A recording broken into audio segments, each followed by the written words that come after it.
Sistem pengendalian manajemen akan dijelaskan dari kelompok 2 yang beranggotakan saya sendiri dengan Hilda Inusyifa, yang kedua Zuleha, yang ketiga Nurul Khafifah, yang keempat Lofi Kania, yang kelima Sinta Trisyawati, dan dosen pengampu Ibu Rona. Saya akan menjelaskan pengertian sistem pengendalian manajemen. Sistem pengendalian manajemen merupakan alat untuk mengimplementasikan strategi. Tiap organisasi memiliki strategi yang berbeda-beda, dan pengendalian harus disesuaikan dengan syarat strategi yang spesifik. Oleh karena itu, yang seharusnya diperhatikan dalam desain sistem pengendalian adalah apakah perilaku yang didorong oleh sistem tersebut merupakan perilaku yang diperlukan oleh suatu strategi. Selanjutnya, pengertian strategi. Strategi adalah rencana-rencana untuk mencapai tujuan organisasi yang memberikan konteks luas yang mana seseorang dapat mengevaluasi keoptimalan unsur-unsur sistem kendali manajemen. Strategi yang berbeda membutuhkan prioritas tugas, faktor sukses kunci, serta skill, perspektif, dan perilaku yang berbeda. Strategi adalah serangkaian keputusan dan tindakan mendasar yang dibuat oleh manajemen puncak dan diimplementasikan oleh seluruh jajaran suatu organisasi dalam rangka pencapaian tujuan organisasi tersebut menurut Siagian 2004. Selanjutnya ada tujuan strategi. Yang pertama ada profitabilitas. Dalam konteks praktis, profitabilitas yang dimaksud bisa berupa pendapatan, jumlah laba, maupun presentasi laba. Yang kedua, memaksimalkan nilai pemegang saham. Untuk memaksimalkan nilai pemegang saham, perusahaan harus mencari laba yang maksimal. Dan yang ketiga, ada risiko. Risiko dapat mempengaruhi tingkat profitabilitas perusahaan, tergantung dengan strategi yang diterapkan manajemen. Level strategi terbagi menjadi 3, yaitu korporasi, fungsional, dan bisnis. Korporasi yaitu strategi yang berfokus pada menentukan bisnis mana yang harus dijalankan oleh perusahaan. Fungsional yaitu strategi yang beroperasi pada tingkat pemasaran, produksi, dan keuangan untuk memastikan bahwa setiap unit kerja memiliki strategi untuk mendukung bisnis perusahaannya. Bisnis.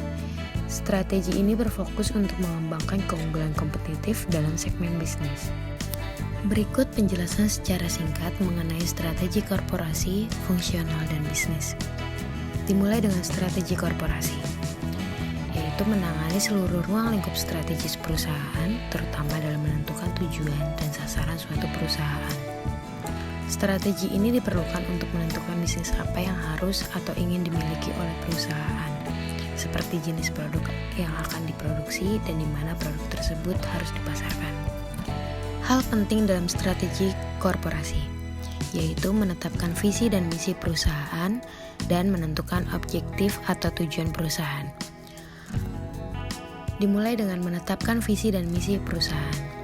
Pernyataan visi adalah pernyataan yang menggambarkan tujuan dan kondisi di masa depan yang ingin dicapai oleh perusahaan dalam jangka menengah atau jangka panjang. Pernyataan misi adalah pernyataan tentang apa yang harus dikerjakan oleh perusahaan untuk mewujudkan visi tersebut. Kemudian, menentukan objektif atau tujuan perusahaan. Objektif perusahaan atau tujuan perusahaan yang ditentukan adalah alat yang mendasari semua perencanaan dan kegiatan strategis dan berfungsi sebagai dasar untuk membuat kebijakan dan mengevaluasi kinerja. Contoh objektif perusahaan diantara seperti menghasilkan laba, meminimalkan pengeluaran, atau memperbesar pangsa pasar dan lain-lainnya. Selanjutnya, strategi bisnis. Strategi di tingkat unit bisnis adalah strategi yang digunakan untuk mencapai tujuan dari setiap unit bisnis, seperti unit bisnis layanan, produk, divisi, ataupun anak perusahaan. Strategi ini dijalankan oleh masing-masing unit bisnis, namun harus bersinergi dan mendukung strategi korporasi yang telah ditetapkan oleh perusahaan induk. Strategi di tingkat unit bisnis ini sangat penting untuk dilakukan, karena dapat melihat unit bisnis mana yang unggul dan unit bisnis mana yang perlu ditingkatkan lagi. Hal penting dalam strategi bisnis yaitu membedakan perusahaan kita dengan kompetitor dan menentukan tujuan dan tindakan. Dimulai dengan membedakan perusahaan kita dengan kompetitor. Salah satu cara yang terbaik untuk mengetahui apakah unit bisnis kita telah melakukan yang terbaik adalah dengan menggunakan analisis SWOT. Analisis SWOT ini memungkinkan kita untuk meninjau lingkungan persaingan dan menentukan strategi yang tepat untuk unit bisnis kita. Kemudian menentukan tujuan dan tindakan. Sasaran perusahaan saat membuat strategi unit bisnis adalah untuk menetapkan objektif atau tujuan dan inisiatif yang mendukung unit bisnis sekaligus berkontribusi terhadap objektif perusahaan secara keseluruhan. Strategi fungsional ialah strategi pada area fungsional untuk mendukung strategi unit bisnis. Meliputi departemen unit bisnis seperti pemasaran, produksi, keuangan, sumber daya manusia, IT maupun penelitian dan pengembangan. Strategi ini biasanya dihasilkan oleh kepala departemen seperti kepala pemasaran, kepala produksi, kepala keuangan, dan operasi. Hal-hal penting yang ada di dalam strategi fungsional, yaitu memahami perincian proyek pengukuran data-data penting, harus selaras dengan strategi unit bisnis dan strategi di tingkat korporasi. Selanjutnya ada analisis SWOT. Analisis SWOT yaitu metode perencanaan strategi untuk memonitor dan mengevaluasi lingkungan perusahaan, baik internal maupun eksternal. Pelaku analisis SWOT yaitu ialah pemimpin. Agar efektif, pendiri dan pemimpin harus terlibat, karena untuk hasil terbaik, pemimpin juga tidak boleh melakukan pekerjaannya sendiri. Kumpulkan sekelompok orang agar memiliki perspektif berbeda tentang perusahaan.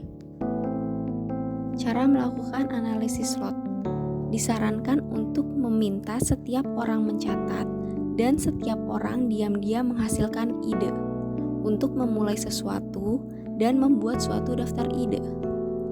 Daftar ide ini akan menjadi bahan untuk dapat membuat keputusan terakhir pada prioritas yang bertanggung jawab atas strategi bisnis. Bagian-bagian analisis SWOT.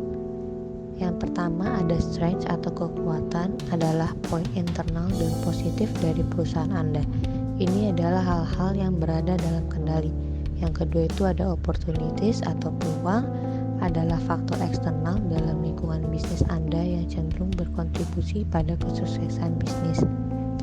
Dan yang ketiga ada limitation atau kelemahan, adalah faktor negatif yang mengurangi kekuatan sehingga bagian kelemahan perlu ditingkatkan agar menjadi lebih kompetitif. Dan yang terakhir itu ada threat atau ancaman, faktor eksternal yang tidak dapat dikendalikan sehingga tetap harus dipertimbangkan untuk menempatkan rencana darurat dalam menangani masalah yang terjadi. Manfaat analisis SWOT. Analisis SWOT dapat menjadi penyebab utama kelangsungan perusahaan. Hal ini karena analisis akan menghasilkan berbagai rekomendasi untuk semakin menonjolkan kekuatan, mengurangi adanya kelemahan, memanfaatkan peluang yang ada, dan mengantisipasi ancaman yang mungkin muncul. Selain itu, Anda juga dapat mengetahui sebesar apa potensi, minat, dan peluang pasar yang ada dan seberapa kompetitif pasar pada industri. Setelah itu ada kelebihan analisis SWOT. Analisis SWOT membuka peluang dan memberikan kesempatan bagi organisasi. Dengan memahami kelemahan organisasi, ancaman bisa diatasi dan dihilangkan. Melalui analisis kompetitor menggunakan SWOT, strategi untuk mengalahkan kompetitor bisa dibentuk. Analisis SWOT juga menyediakan kesempatan untuk fokus pada nilai positif dan negatif, aspek internal dan eksternal dari sebuah organisasi. Kalau ada kelebihan, pasti ada kekurangan. Kekurangan dari analisis SWOT adalah teknik analisis yang bermasalah di bagian kualitas dan kuantitas. Dalam menerapkan analisis SWOT, banyak faktor yang bisa diidentifikasi. Akan tetapi, kualitas tidak sama dengan kuantitas. Prioritas tidak bisa ditentukan dari analisis SWOT. Fokus pada detail, menyelesaikan masalah perkembangan di dimensi yang berbeda, dan masukan dan saran berdasarkan data dan analisis yang berbeda. Setelah itu ada strategi bersaing. Pengertian dari strategi telah dikemukakan oleh banyak ahli ekonomi maupun dari berbagai pihak yang berpengalaman di bidangnya. Salah satunya menurut Porter. Menurut Porter, strategi bersaing adalah pencarian akan posisi bersaing yang menguntungkan di dalam suatu industri, arena fundamental tempat persaingan itu terjadi. Perumusan strategi bersaing yaitu hubungan perusahaan dengan lingkungannya, walaupun lingkungan yang relevan sangat luas, meliputi kekuatan-kekuatan sosial dan ekonomi. Cara efektif strategi bersaing. 1. Mengenal pesaing. 2. Memastikan tujuan pesaing. 3. Mengenali strategi pesaing. 4. Menilai kekuatan dan kelemahan pesaing. 5. Memperkirakan reaksi pesaing. Serta keenam, ada memilih pesaing untuk dihindari dan diserang. Tipe dasar keuntungan bersaing, di mana ada kepemimpinan biaya, yaitu strategi ini mengandalkan keunggulan biaya yang relatif rendah dalam menghasilkan barang dan jasa. Kedua, diferensiasi, di mana kemampuan perusahaan untuk menghasilkan barang dan jasa yang unik dalam industrinya dan dalam semua dimensi umum yang dapat dihargai oleh konsumen. Serta ketiga, fokus. Fokus merupakan strategi yang berusaha mencari keunggulan dalam segmen sasaran pasar tertentu. Di mana ada contoh kasus seperti berikut. PT Formula 1 Internusa merupakan sebuah perusahaan yang bergerak di bidang pembuatan obat nyamuk bakar. Perusahaan ini telah menerapkan sistem pengendalian manajemen di mana unit bisnisnya diberlakukan sebagai pusat pertanggungjawaban. Proses pengendalian manajemen yang terdiri dari pemrograman, penganggaran, operasi dan pengukuran, dan pelaporan PT Formula 1 Internusa sebagian besar telah dijalankan dengan baik. Secara garis besar, PT Formula 1 Internusa telah menerapkan sistem pengendalian manajemen yang mendukung tercapainya suatu tujuan perusahaan. Kesimpulannya, sistem pengendalian manajemen merupakan alat untuk mengimplementasi strategi. Tiap organisasi memiliki strategi yang berbeda-beda, dan pengendalian harus disesuaikan dengan syarat strategi yang spesifik. Strategi adalah rencana-rencana untuk mencapai tujuan organisasi yang memberikan konteks luas yang mana seseorang dapat mengevaluasi keoptimalan unsur-unsur sistem kendali manajemen. Tujuan adanya strategi adalah untuk melindungi diri sendiri dengan sebaik-baiknya terhadap tekanan persaingan atau dapat mempengaruhi tekanan tersebut secara positif. Sekian hasil presentasi dari kelompok kami. Lebih dan kurangnya mohon dimaafkan. Terima kasih.